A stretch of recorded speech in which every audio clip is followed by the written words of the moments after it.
Assalamualaikum warahmatullahi wabarakatuh.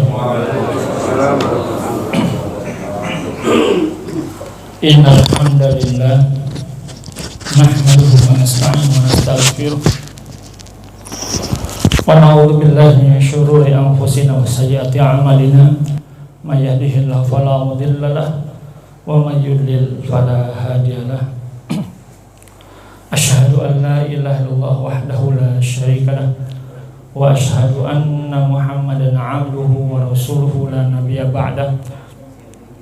Allahumma shalli wa sallim ala nabiyyina Muhammadin wa ala alihi wa ashabihi ajma'in. Alhamdulillah, bapak-bapak, ibu-ibu rahimakumullah, kita panjatkan syukur kepada Allah pada subuh hari ini. Allah berikan nikmat besar kepada kita bisa hadir kembali di Masjid Al-Iman untuk melaksanakan sholat subuh berjamaah dan mengikuti kajian ba'da subuh ini. Tentu nikmat ini tidak boleh kita sia-siakan, kita manfaatkan semaksimal mungkin untuk menambah ketaatan kepadanya dan melaksanakan kewajiban thalabul ilmi yang memang menjadi kewajiban kita semua. Dan sekarang pada kesempatan ini saya ingin menyampaikan satu hal yang memang menjadi keseharian kita berkaitan dengan sholat berjamaah. Insya Allah kita semua sudah melaksanakannya, tetapi mungkin perlu menambah wawasan tentang keilmuan, tentang adab-adabnya. Bahasan sholat berjamaah tidak melulu kaitannya dengan sholat berjamaahnya, tapi lebih penting dari itu adalah kita belajar mulai dari hal-hal awal yang kita bahas dalam materi sholat berjamaah ini. Adalah lingkup bahasannya bukan hanya masalah tentang berjamaah, tapi yang pertama adalah tentang hukum dan keutamaan sholat berjamaah itu sendiri. Hukum dan keutamaan sholat berjamaah itu bahasan awal kita. Mudah-mudahan ini masih sempat untuk yang lainnya. Kemudian yang kedua nanti berkaitan dengan adab menuju masjid. Kemudian yang ketiga kaitan dengan adab di dalam masjid. Yang keempat baru kaitan dengan masalah sholat berjamaah itu sendiri. Jadi ada 4 nih. Mudah-mudahan ini bisa waktunya cukup untuk melaksanakan. Yang pertama tentunya berkaitan dengan hukum dan keutamaan sholat berjamaah. Kita sudah mungkin sering mendengar, tapi ini sekedar penegasan betapa memang kita melihat bahwa ada 2 pendapat yang menyatakan kaitan dengan sholat berjamaah. Sebagian ulama mengatakan sunnah muakkadah, terutama Imam Syafi'i rahimahullah. Jadi Imam Syafi'i mengatakan ini sunnah muakkadah. Tapi sebagian ulama yang mulai menyebutkan bahkan sampai kepada derajat wajib untuk hadir di sholat berjamaah ini. Jadi ini memang yang perlu kita sama-sama sebarkan kepada kaum muslimin bahwa sebegitu penting sholat berjamaah itu. Sampai-sampai seorang buta, jadi ada sahabat yang buta yang minta izin kepada Rasulullah SAW. Wahai Rasulullah, aku tidak memiliki seorang penuntun. Jadi ini bayangkan, saat subuh nggak ada yang menuntun ke masjid, maka ia meminta kepada Rasulullah SAW untuk memberinya keringanan, rukhsah, sehingga sahabat sholat di rumah. Rasulullah sempat memberikan izin keringanan tersebut ketika ditanya. Lalu memberinya izin, namun ketika orang itu betapa gimana dibilang mendapatkan izin, lalu ketika orang itu berbalik, ini di masjid udah bilang minta izin lalu berbalik pas dekat pintu gitu. Rasul nanya lagi, apakah engkau mendengar hal tasma'ul nida? Apakah kamu mendengar panggilan? Maksudnya mendengar azan, suara azan sampai ke tempatmu. Naam ya Rasulullah, betul. Apa kata Rasulullah? Maka penuhilah panggilan tersebut. Itu.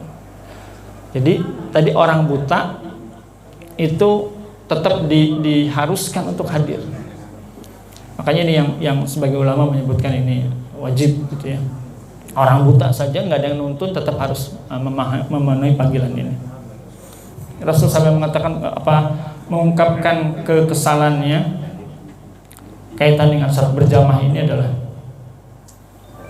ya rumah ya Rasulullah SAW bersabda, demi jiwa ya walladzi nafsi biyadihi, demi jiwaku yang berada di genggaman tangannya, aku telah bermaksud memerintahkan untuk mengambilkan kayu bakar lalu dikumpulkan, kemudian aku memerintahkan azan untuk sholat ya dikumandangkan, lalu memerintahkan seorang mengimami. Rasul mengimami ini, terus sampai mengatakan ya biar orang lain yang mengimami, aku datangi orang-orang yang tidak sholat berjamaah, aku bakar rumah mereka.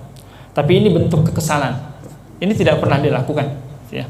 Tapi betapa Rasulullah menyebutkan ini sebagai sebuah bentuk ya kekesalan Rasul. Kenapa orang-orang yang sudah dipanggil azan nggak mau hadir gitu? Ya, sehingga nanti sebagai ulama menyebutkan ini dalil wajibnya berjamaah. Lanjut. Iya. Sampai-sampai nanti ada hadis lain yang menyebutkan ya kewajiban datangi azan seperjamaah itu. Rasul mengatakan, barang siapa yang mendengar azan lalu tidak mendatanginya, maka tidak ada salat baginya kecuali bila ada uzur. Nah, ini dalil-dalil yang menunjukkan betapa pentingnya jamaah sampai sebagian ulama menyebutkan wajib. Ya. Tetapi memang ada alasan lain ya. Ya sedangkan bagi wanita ya bagi wanita Syekh bin Baz ketika ditanya bagaimana wanita yang berjamaah di masjid ya, maka beliau mengatakan justru tidak mengapa ketika mereka sholat sendiri ya, sholat sendiri di rumahnya, karena memang tidak wajib untuk sholat berjamaah. Sholat berjamaah memang dikhususkan buat laki-laki kewajibannya ya, karena kewajiban tersebut hanya beban kepada mereka. Adapun para wanita perempuan tidak ada keharusan untuk sholat berjamaah, namun jika mereka sholat berjamaah tidak masalah. Ya. Ya, hukum wanita sholat berjamaah di masjid tetap dibolehkan ya, diboleh di masjid dengan syarat. Nah, syaratnya memang ketat ya, tidak menimbulkan fitnah, diantaranya tidak pakai minyak wangi, ini malah nggak bersolek gitu ya, berhijab syar'i dan seizin suaminya. Ya, tapi benar hadis katakan sholat wanita di rumahnya sekalipun sendirian tetap lebih utama dibandingkan di masjid. Kalau mau ke masjid ya tidak dilarang. Baik, lanjut. Nah, sedangkan yang termasuk Imam Syafi'i ya, yang menyatakan ini sunnah muakkadah karena memang dalam hadis bentuknya adalah perbandingan ya. Jadi ya salatul jamaah itu afdal min salatul fardhi, lebih baik daripada salat jamaah itu ya 27 kali lipat daripada salat sendiri. Ini hadis Bukhari. Jadi karena bentuknya perbandingan, maka disebutkan berarti boleh salat sendiri, tapi memang nilainya jauh gitu dibandingkan salat berjamaah. Nah, saya agak percepat ya. Ya, salat laki-laki berjamaah itu melebihi salatnya di pasar atau di rumahnya. Jadi biasa gitu ya. Apabila seorang berwudu dan tidak melakukannya dengan baik, kemudian mendatangi masjid, tidak ada yang mendorongnya ke masjid melainkan untuk sholat. Maksudnya karena boleh jadi orang datang ke masjid untuk keperluan lain gitu ya. Dan tidak ada keinginan ke sholat, maka setiap kali ia melangkahkan kakinya dinaikkan baginya 1 derajat dan dilebur darinya dosakan sampai ya, masuk ke dalam masjid. Gitu ya. Nah, gitu ya. Nanti ini bagian-bagian dari keutamaan jelas. Jadi langkah kaki itu yang 1 langkah ya menaikkan derajat, 1 langkah ya menggugurkan dosanya. Gimana kalau naik motor kayak Pak Dadang nih? Naik motor enggak dapat. Berarti setiap putaran motor gitu, setiap putaran rodanya barangkali gitu. Iya. Nah, setiap putaran rodanya. Jadi ini keutamanya jelas. Kita masuk ke bab yang ya tentang adab menuju masjid. Ini agak penting ya. Ya. Enggak apa-apa, udah. Ya. Nah, ini penting ya. Ini secara umum ma min rajulin, tidaklah seorang laki-laki ya tatahharu wa yuhsinut tuhur, ya seorang laki-laki yang berwudu kemudian menyempurnakan wudunya, ya. Kemudian dia menuju masjid, Allah catatkan setiap langkahnya sebagai pahala untuknya, mengangkat derajat dan menghapuskan dosanya, tetap keutamaan. Nah, ada yang penting Bapak sekalian. Ya, adab yang pertama nih kaitan dengan adab menuju masjid. Lanjut. Ya, yang pertama ya, disarankan betul untuk berwudu di rumah. Ini berdasarkan teks hadis yang memang ya Rasul mengungkapkan, man tawaddo'a lis-salati fa asbaghal wudu, barang siapa yang berwudu untuk menyempurnakan untuk salat. Jadi memang summa ila salati, kemudian dia ya berangkat untuk ya melaksanakan salat maktubah, salat yang wajib, salat fardu, ya. Jadi ini ya fasalah ma'an nas, kemudian dia salat berjamaah bersama manusia, atau ma'al jamaah atau bersama jamaah, atau fi masjidin atau di masjid, ghafarallahu lahu dzunubahu, Allah ampuni dosanya. Berdasarkan ya teks hadis ini, orang yang mendapatkan tadi ampunan tadi, orang yang wudu di rumah kemudian membaguskan wudunya lalu dia berangkat ke masjid. Makanya disarankan untuk sholat di rumah. Ya, di hadis lain disebutkan ya, yang hadis yang tadi ya. Lanjut. Ya. Jadi siapa yang berwudu di rumahnya kemudian berjalan menuju salah satu rumah Allah untuk melakukan satu yang seterusnya tadi, yang di hadis yang awal tadi ya. Jadi ini menunjukkan betapa memang adab yang pertama kaitan dengan berangkat ke masjid itu dalam keadaan suci, itu lebih disukai tentunya. Ya, jadi ini teks sudut seperti itu. Jadi lebih baik untuk berwudu di rumah. Jadi ke masjid sudah dalam keadaan suci. Kalaupun ada hal yang kotor, paling tinggal cuci kaki dan sebagainya. Ya, yang kedua ya, berpakaian sopan dan suci. Itu ya. Nah, Allah berfirman, a'udzubillahi minasyaitonirrajim, ya bani Adam khudhu zinatakum inda kulli masjid. Berikhtiar agar ketika ke masjid ini pakaiannya pakaian yang terbaik gitu. Ya, wahai anak Adam, gunakanlah perhiasan. Bahkan sampai gitu ya, zinatakum, ya pakai yang baik-baik lah, yang terbaik ketika menuju masjid. Ya, sampai nanti sekedarnya, ada orang berangkat ke masjid ya pakaian sekedarnya gitu. Ya, gitu ya. Jadi pakai yang terbaik. Ini sebagai adab ketika menuju masjid. Ya, pakaian ya. Jadi memang ini penting. Apalagi nanti kalau bergambar kaos banyak tulisan yang bikin gak khusyuk ya sholat yang lainnya itu, khawatir. Ya, ini dibiasakan. Jadi hindari betul pakaian-pakaian yang banyak tulisan di belakangnya, karena akan mengganggu nanti ketika jamaah ada orang lain sedang sholat juga terganggu nanti. Ya, lanjut. Ya. Ya. Berdoa ketika keluar rumah. Ini diingat, saya mengingat aja ya. Nah, doanya sudah kita hafal insyaallah ya. Jadi ini bagian dari adab ke masjid nih. Ketika keluar rumah dengan kaki kanan berdoa bismillahi tawakkaltu 'alallah la haula wala quwwata illa billah. Ini bukan doa yang baik sembarangan, tapi betapa memang ini sangat besar.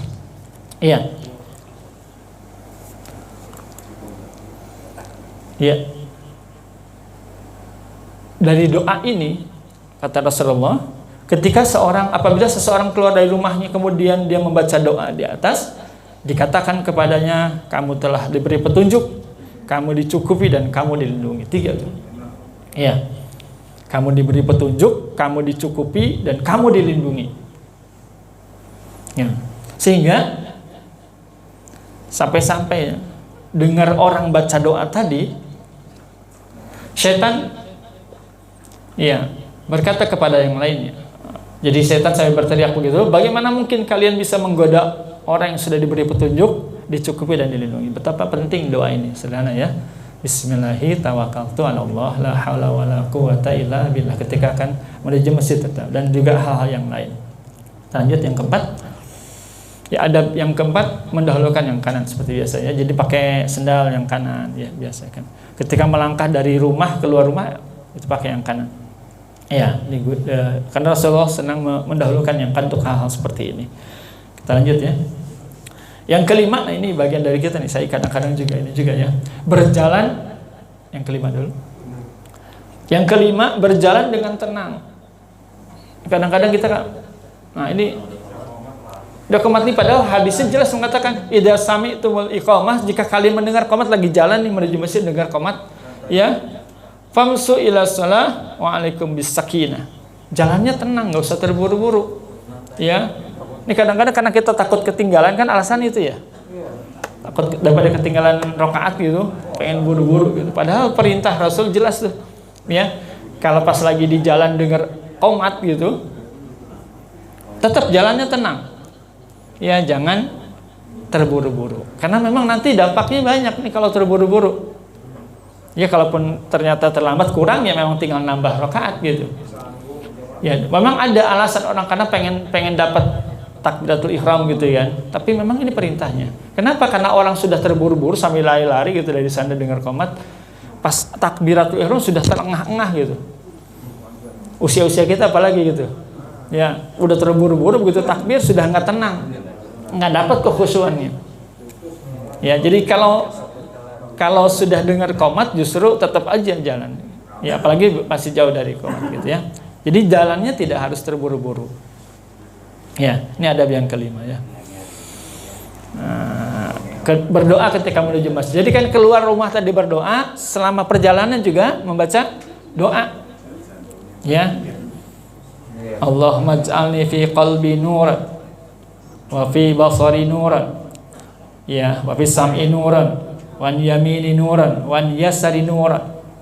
Ya.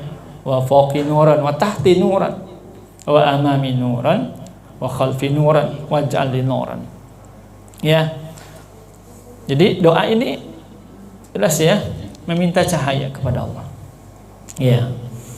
Ya Allah, jadikan cahaya di hatiku, dalam penglihatanku, pendengaranku, ya sebelah kananku, sebelah kiriku, di atasku, ya di bawahku, dan jadikan cahaya. Ini doa ketika menuju masjid. Ya, mudah-mudahan ini apa lagi ya. Nah, dibiasakan nanti. Ya, yang ketujuh.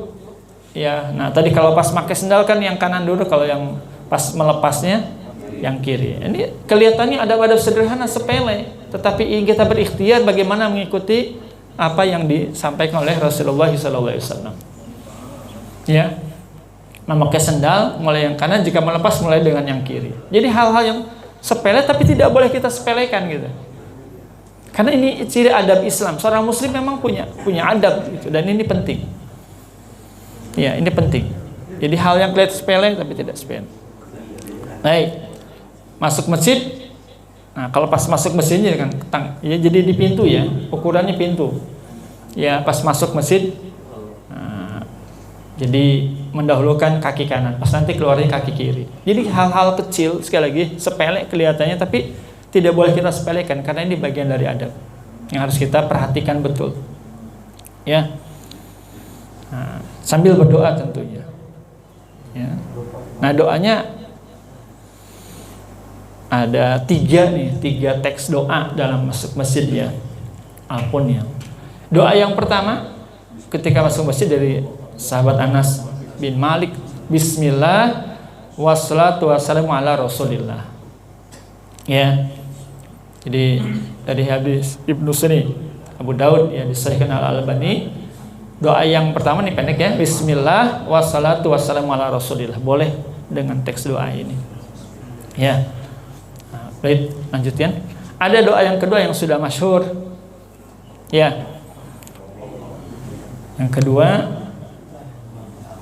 Allahumma ftahli abwaaba rahmatik. Ini sudah masyhur. Ya. Ya Allah, bukakanlah pintu-pintu rahmat-Mu untukku. Ini yang kedua. Dan yang ketiga, ya, ada teks doa yang ketiga. Ya. A'udzubillahil azim biwajhil karim wa sultanihil qadim minasyaitonir rajim. Ini teks doa yang ketiga. Nah, ini memang spesial nih, karena nanti ada tambahan ini ya. A'udzubillahil azim biwajhikal karim wa sultanil qadim minasyaitonir rajim. Nah, kalau baca doa ini gitu ya, baca doa ini sampai nanti ada penjelasan. Lanjut. Ya. Kaitan dengan doa yang ketiga ini, ya Abdullah bin As radhiyallahu anhuma, ya ketika masuk masjid ya, baca di atas kemudian Rasul bersabda, fa idza qala dzalik, kalau ngomong yang begitu ya, ya setan tuh ngomong ya, gitu ya, sampai setan ngomong, ya jika seorang baca itu, setan berteriak, orang ini dilindungi dariku sepanjang hari, gitu ya, ya hafidha minas ya sairal yaum, sepanjang hari itu doa yang tadi. Ya, mudah-mudahan nanti serius kita bisa hafalkan ya, insyaallah kesempatan lain. Itu adab ketika menuju masjid. Nah, sekarang bagaimana adab di dalam masjidnya? Ya, sekarang sudah sampai masuk tadi ya, di pintu masuk, kemudian kita belajar juga bahas adab di dalam masjidnya. Nah, ini ya, seperti biasanya. Yang pertama adabnya adalah sholat ketika masuk masjid. Nah, kita kenal dengan istilah sholat tahiyatul masjid. Ya. Ya. Jadi ini sebelumnya. Iya. Nah, bahasanya gini Bapak sekalian, kita lihat ya. Fa idza dakhala ahadukumul masjid. Kalau salah seorang kalian masuk masjid, fala yajlis, janganlah dia duduk hatta yarka'a raka'atain, sampai dia sholat 2 rakaat. Nah, memang hadis ini menunjukkan bahwa ketika masuk masjid, bahasanya tadi fala yajlis, jangan dia duduk sebelum dia sholat 2 rakaat. Ini memang berbeda pendapat ulama tentang sholat 2 rakaat ini. Sebagian memang mengungkapkan bahwa berarti ada sholat yang namanya tahiyatul masjid. Tapi pendapat lain mengatakan bahwa yang sholat 2 rakaat tidak ada istilah tahiyatul masjid, jadi sholat qobliyah gitu ya. Sholat qobliyah kita bahasan subuh gitu, sholat 2 rakaat qobliyah itu termasuk sudah menggugurkan kewajiban ini, keharusan sholat 2 rakaat sebelum duduk di masjid. Ya, jadi sholatnya bisa sholat qobliyah gitu kan, atau sholat syukrul wudu. Sholatnya bisa gitu, 2 rakaat itu bisa syukrul wudu. Sholat setelah wudu kan justru jelas lebih sahih gitu ya. Nah, gitu. Jadi sebagian ulama justru berpendapat ya. Jadi yang dimaksud dengan sholat masjid, sholat ketika 2 rakaat sebelum duduk di dalam masjid ya. Nah, jadi sholatnya apa? Bisa juga sholatnya sholat ya, sunnah wudu, itu ya, sholat rawatib, nah, bahkan sholat wajib. Kalau pas datang udah sholat wajib kan, itu ya sudah tergugur keharusan kita tadi untuk sholat 2 rakaat sebelum duduk. Jadi ini yang penting mungkin.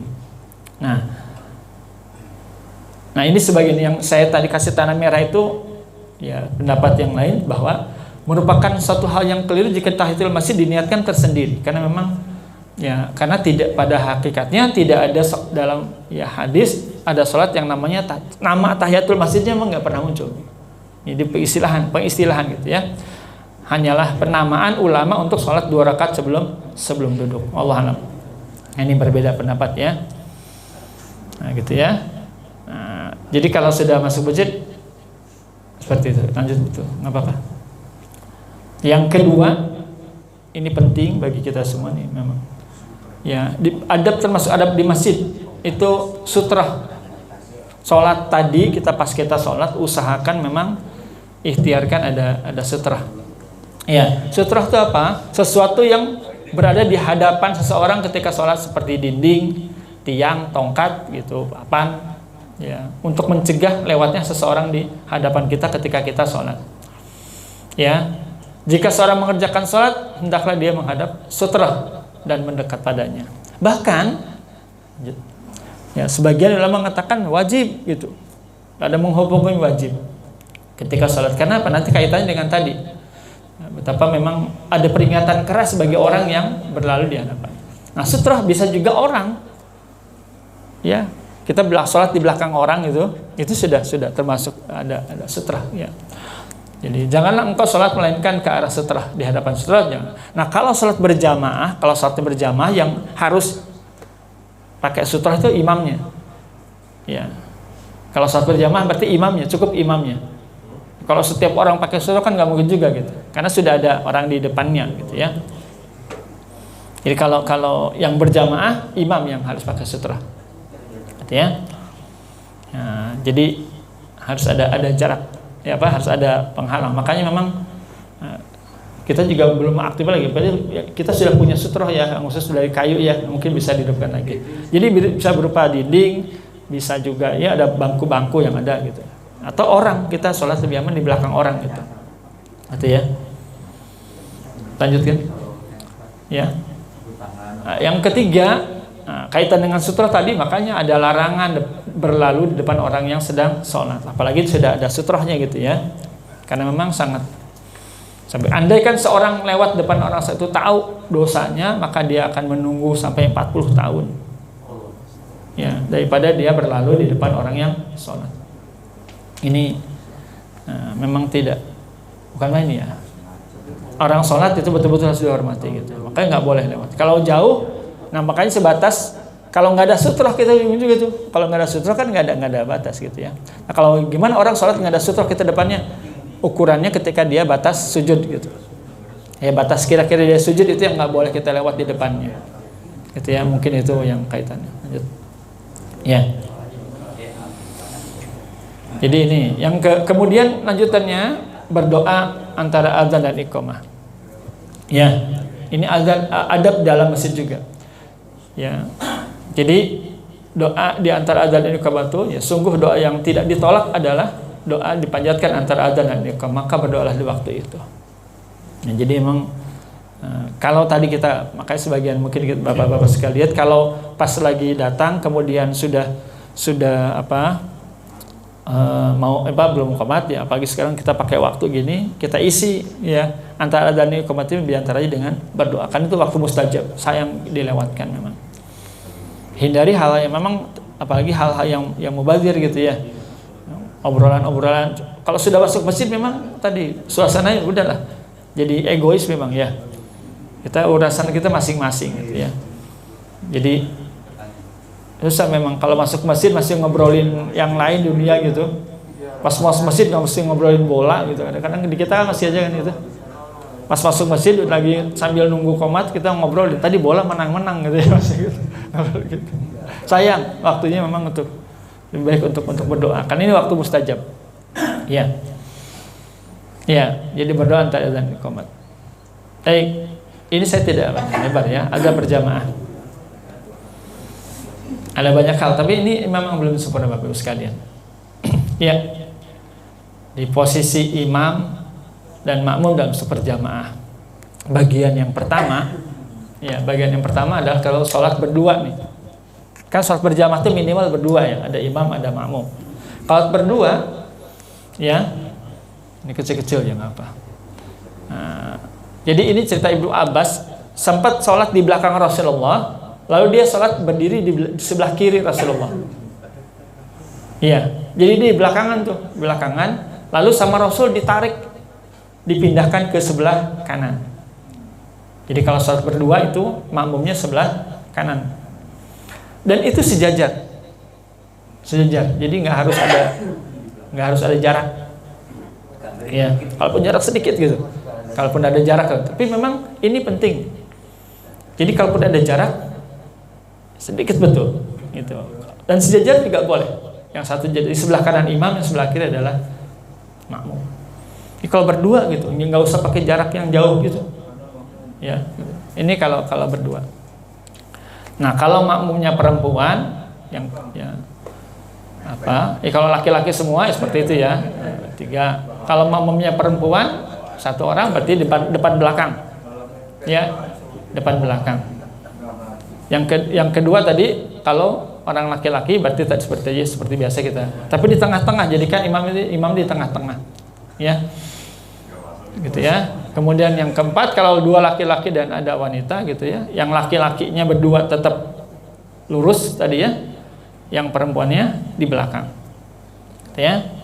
Nah, kalau perempuan dua-duanya yang sholat perempuan ya, sama laki-laki berjajar gitu. Nah, kalau 3 orang, nah ini yang keenam ya, wanita 3 orang itu berjajar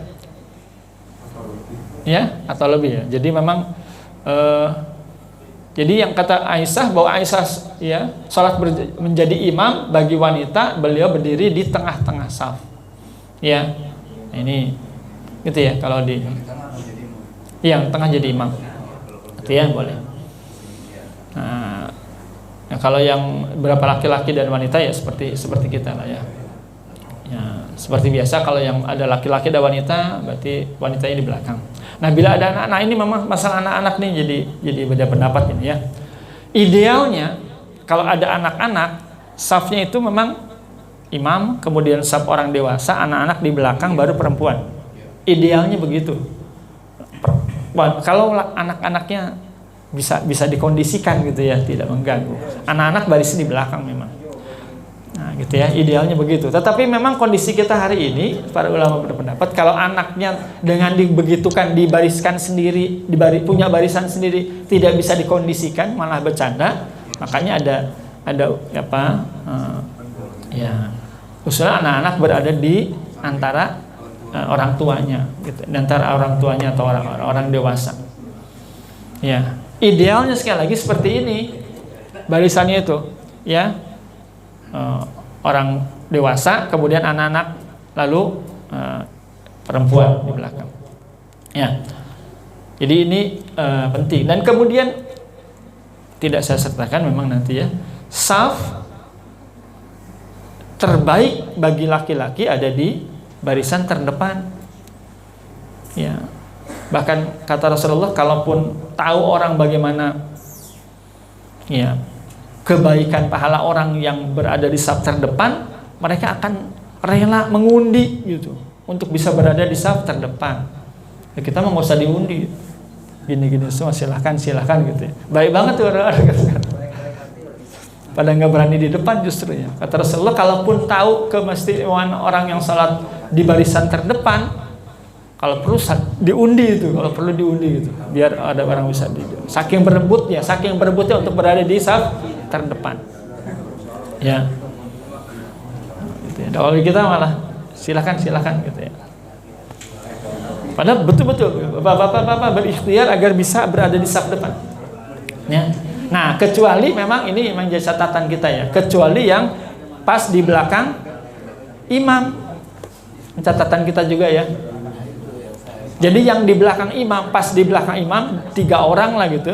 Yang di belakang imam diikhtiarkan adalah orang yang siap menggantikan imam, jadi yang mengerti secara keilmuan. Ya, ya betul. Jadi yang di belakang imam itu ikhtiarkan memang yang siap menggantikan imam. Jadi memang yang punya kapasitas untuk. Berarti kalau ada di belakang imam harus siap. Nah, suatu saat menjadi imam. Gitu ya. Baik. Di bagian bawahnya kaitan dengan merapatkan barisan. Merapatkan barisan ini memang. Jadi bapak-bapak, ibu-ibu sekalian, ini bukan basa-basi. Kadang-kadang kita jadi basa-basi gitu. Sawu sufufakum. Itu bukan basa-basi. Memang betul-betul harus diyakinkan bahwa ketika sholat, ya itu bisa rapat. Kecuali versi corona. Kemarin kita sudah mengalami ya. Sholat versi corona ya kita ini berjarak gitu. Nah, insya Allah ya. Cukup panjang nih kita mengalami itu. Ya, kita bersyukur sekarang sudah kondisi normal lagi. Rapatkan lagi barisan, betul-betul rapatkan. Dan rapat itu memang bersentuhan ya. Karena orang nggak paham. Saya pernah sholat di suatu masjid, sholat di saf ketiga lah gitu ya, pas saf belakang. Karena ingin merapatkan, saya sentuhkan kaki kan gitu, sudah biasa. Yang dia lari malah, lah saya bingung ya. Pas saya sentuhkan lagi, lama-lama dia marah. Masih lega tuh katanya gitu. Karena nggak paham. Karena memang nggak paham keutamaan ketika merapatkan barisan. Ya Bapak Ibu sekalian, ini bukan basa-basi. Ini merapatkan barisan ini penting betul gitu. Gitu ya. Jadi ini perlu kita sama-sama pahami betul. Gitu ya. Baik, Bapak sekalian, terakhir, nah ini saya sampaikan sebuah video. Jadi ini beberapa hal yang berkaitan dengan ada pada ini memang belum sempurna, tentunya masih banyak kita pelajari, tapi ada poin-poin yang penting Bapak Ibu sekalian sebelum nanti kita tanya jawab Bapak Ibu sekalian. Jadi kaitan dengan iqomah ini memang di kita juga bisa. Jadi kalau bicara hak iqomah itu haknya hak imam gitu. Artinya yang boleh memerintahkan muadzin untuk iqomah itu imam. Kalau kita kan jamaahnya yang dituju ya. Jadi sebelum qomat yakinkan imamnya ada. Ini kadang-kadang juga kita qomat baru yang imam gitu. Jadi ketika sebelum iqomah yakinkan ada yang siap jadi imamnya. Idealnya memang imamnya sudah seperti dicontohkan oleh imam rawatib kita, imam itu duluan, lalu memerintahkan untuk qomat. Idealnya seperti itu. Otoritas qomat itu di imam. Kadang-kadang kadang mau ada keperluan, apalagi kita ditambah dengan ini nih alat bantu ini. Kadang-kadang jadi jamaah yang nyuruh-nyuruh. Ya, dikasih kode kadang-kadang masih. Masalahnya gini kali Pak Ustaz. Soalnya waktu sholat udah masuk, ini nggak mempertimbangkan masih ada juga yang sholat sunat. Jadi orang udah kesal di belakang. Jadi atur ini dibikin adalah untuk dilanggar. Iya. Jadi memang jadi gini Pak. Ini alarm ini memang satu sisi alat bantu. Jadi memang tidak difahami saklek harus pas memang. Tapi memang ya tahu diri juga yang baru datang kalau memang melihat waktunya masih udah lewat, udah mepet banget gitu ya. Udah 0, pasti sunat juga. Jadi ini mungkin yang saling tasamuh lah, memang saling pengertian di antara kita. Maaf Ustaz, Iya. kalau kita udah tahu bahwa alarm ini tanda untuk dimulai sholat, makanya yang tahu nge-set ini jam, dia tahu kita tidak boleh terburu-buru misalnya, sudah waktu sholat. Nah yang nge-set itu paling tidak tahu waktunya, berapa menit gitu. Bukan 5, jadi sudah diperhitungkan cukup tidaknya jamaah ini dari rumah ke masjid. Apalagi seperti sholat subuh, mungkin ada yang di mana kita perlu mandi dulu, apa dulu gitu. Motor cepat. Ya, jadi memang betul Pak. Salah satu kendala nih Pak, panjenengan real yang buat kita ya nih, yang ini memang ini nggak bisa kita tidak bisa nyetel dibeda-bedakan untuk misalnya subuh sekian menit ini. Jadi settingnya hampir semua sama nih Pak. Tapi maksudnya Ustaz paling tidak minimal 10 atau 15 gitu. 15 menit. Iya. Orang dong dari jauh. Apalagi ada yang bilang. Apalagi ada yang bilang. Sholat kalau teratur waduh. Jadi dua sisi ya. Bapak sekalian, satu sisi sekali lagi, ya kita adakan jam ini sekali lagi untuk membantu. Sekali lagi memang kita mungkin lebih tasamuh, tidak bisa saklek juga, gitu. Tidak saklek artinya memang ada kalau toleransi satu menit gitu, itu masih kita harus memberikan kesempatan ini, terutama subuh ya. Saya kalau sholat lain, terutama subuh. Kalau subuh lebih harus toleran kepada orang saudara kita yang memang belum sholat, sebetulnya sangat terlambat ya. Kalau subuh, saya berharap jamaah lebih toleran kepada saudaranya untuk melaksanakan sholat sunat. Tetap karena keutamaan sholat qobliyah subuh yang memang menjadi sebuah alasan. Ini kalau waktu Pak. Artinya Pak, di sholat subuh itu banyak orang yang mau berangkat kerja. Iya betul, satu sisi itu. Betul. Harus komitmen lah. Harus komitmen gitu. Baik. Aturan itu buat dijalankan, bukan buat dilanggar. Baik, sebelum itu. Jadi ini memang betul tasamuh, tidak saklek, tapi juga memang saling pengertian antar jamaah. Karena sudah tadi ada yang betul ya, ada yang pengen. Kadang-kadang apalagi kalau subuhnya agak siang ya. Kalau subuhnya agak siang, orang yang pada jamaah yang akan perginya jauh seperti Pak Tino ke Jakarta gitu, terbayang macetnya. Itu mungkin hal yang lain memang perlu saling tasamuhnya di sini. Ada hadis. Ada yang lain, Bapak Ibu sekalian, selain masalah itu. Pak, Ya. tadi Bapak bilang masalah sholat berjamaah. Kalau kita sholat berjamaah karena kondisi mungkin hujan gimana, sama nggak Pak kalau kita sholat berjamaah di rumah, mungkin sama imam atau keluarga, apa di masjid sih Pak?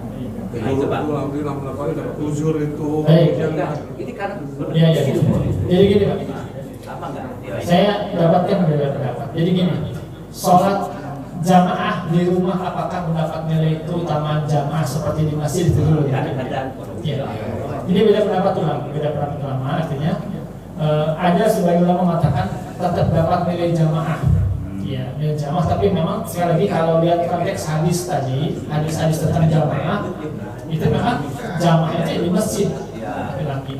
Kalaupun ada uzur, kecuali ada uzur termasuk cuaca, ya, banjir gitu kan. Ada ya tadi kita lagi tuh hujan besar itu kan termasuk uzur yang memang uzurnya syar'i, dibolehkan kita kalaupun di rumah tetap jamaah. Bahkan dalam hadis lain ini ya, kalau seseorang sudah biasa melakukan sebuah amalan, tapi dia karena suatu uzur dia tidak bisa laksanakan amalan itu, maka Allah tetap mencatat dia karena uzur tadi tersebut, tetap mencatat dia setelah melaksanakan amalan tersebut, termasuk salah satunya salat jamaah. Karena sakit misalnya kan, kalau sakit dia pengen hadir di sini, tapi kan karena sakit nggak memungkinkan. Nah, karena dia sudah rutin, maka keinginan untuk hadir di sini tetap dihitung sebagai nilai jamaah. Ya, termasuk bapak-bapak misalnya dari bepergian, ini sudah waktu nggak tahu nih sudah qomat, sudah selesai, dia buru-buru ingin ke masjid, niatnya kan ingin sholat jamaah. Tapi ternyata sudah salam misalnya, ya, maka niatnya untuk dapat jamaah itu tetap dapat nilai dari Allah, walaupun dia ujungnya sholat sendirian. Nah, jadi itu sebuah nilai, ya, kekuatan niat itu di situ. Tapi betul-betul ya, karena ada satu uzur dan sebagainya, dia hadir ternyata sudah selesai. Walaupun para ulama, kalau kita lihat para sahabat para ulama sangat menyesal betul ketika datang ke masjid ternyata sholatnya sudah selesai. Dia sampai bikin kafarat gitu, menghukumi ya.